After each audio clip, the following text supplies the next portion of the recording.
NamDeb management said that the recent two-week industrial action by its workers will not have that huge of an effect on the company's profits. However, according to the head of research at FNB Namibia, Daniel Motinga, the growth of the country's economy is definitely affected.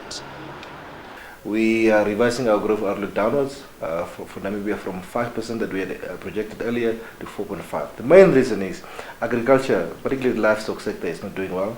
We have seen cattle exports to South Africa down 80% year on year as of July.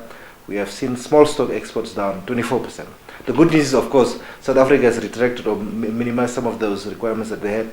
So I think from September onwards, exports will be retraced and we should have better numbers.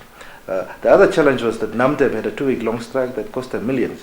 We expect that to have an impact on diamond production. And already mining, particularly uranium, with the low prices, have been fairly constrained. So on top of that, we had the strike. So we think all these things will take away from growth.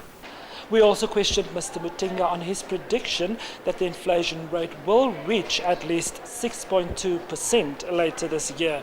This prediction is completely different from that of the Bank of Namibia, which is 6%. Initially, our forecast beginning of the year is that inflation will average around 6.5. We have revised it downwards. I think the key risk essentially is, although the rand has recently strengthened, on account of the expectation that the ECB is going to introduce quantitative easing, that's not firm yet. So therefore we think there's still strong exchange rate weakening risk out there. Plus there are also geopolitical risk out there, if the ISIS issues in the Middle East.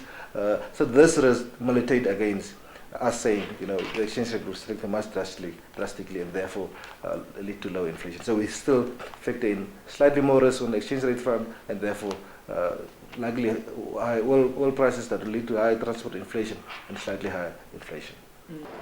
However, according to Motinga, despite the slow growth of Namibia's economy, it currently is the most favourable in growth of all its neighbouring countries. For the News on One, I am Francios Olivier.